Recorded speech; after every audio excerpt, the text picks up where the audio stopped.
The cool thing about Black Myth Wukong is that you're not just battling enemies as an ordinary warrior, you're tapping into ancient powers that let you transform into legendary forms.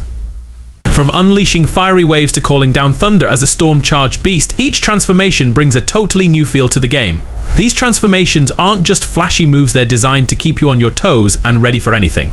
Each one lets Wukong wield a different element, think fire, frost, poison and thunder. They give you the edge in some of the toughest battles in the game. So let's find out how each transformation stacks up against each other.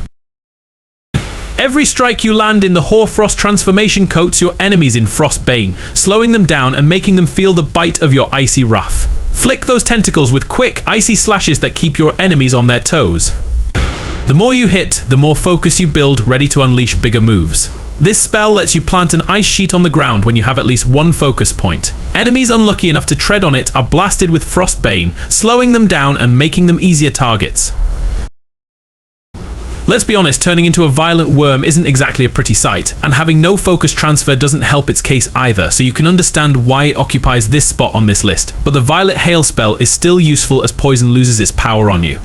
You can also pull off a quick slash by slashing your enemies with precision to leave a wound that will make them feel the sting of Poison Bane. But to get the Violent Hail, you'll need to face off against the mysterious Taoist Mai. When you activate Ashen Slumber, you're not just a rat, you're a blazing fiery rat guai. This form lets you rain down both slashes and scorching flames on your enemies, and if you really want to enjoy this transformation, gain full focus and let loose a continuous stream of flames. If you're ready to go out with a bang, this spell is it. With a single burst, you self-detonate, causing area damage while going back to your original form. Getting the Ashen Slumber is relatively easy, but it involves taking down the Captain Lotus Vision mini-boss. When you enter this transformation, you're not just resistant to thunder damage, you're a full-blown lightning storm. And don't worry about your hard-earned focus points from before, those carry over for extra power. Dark Thunder allows you to unleash a sweeping lash around you, whipping multiple enemies and building up even more focus with each strike. It's like a stormy whirlwind, devastating everything in its reach. When you build up full focus, you unlock the Thrilled State. This is my favorite thing about this transformation spell, because you can summon a field of crackling lightning to rain down on everyone in range.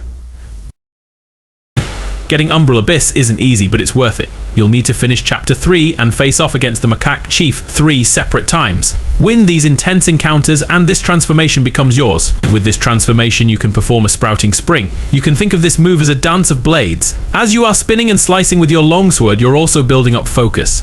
But the final hit is where the real punch lies. It's a harder, sharper slash that would make your enemies think twice before getting close.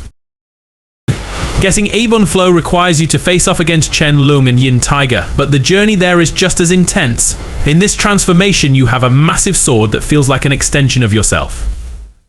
Your light attacks become a flurry of strikes, each swing building your focus as you dance around your enemies. With every hit you can feel the rhythm of battle, and as your focus increases your enemies start to stagger, leaving them vulnerable to your relentless assault. But what's a warrior without some solid defense? So as you hold your blade horizontally, you can deflect incoming attacks, collecting focus with every successful block. This turns you into a boulder of raw strength. Taking a rough, stony form, shock, poison, frost and scorch damage have nothing on you. Azure Dust lets you smash the enemy with your heavy, stone-capped head. But if you want to go all in, run forward and slam into anything on your path. This move is like getting hit by an avalanche, as it allows you to plow through multiple enemies at once. To be blessed with the Azure Dust transformation, you have to chat with Man in Stone first and complete his quest of taking down the formidable Mother of Stones. Imagine going full Wolf Guai mode, claws out and flames ready to burn. The Red Tide's transformation does exactly that. Every hit you land is supercharged with Scorchbane, setting enemies ablaze and keeping the heat on. With this transformation, you'll slice and spin with blazing blades, surrounding your enemy in a fiery vortex.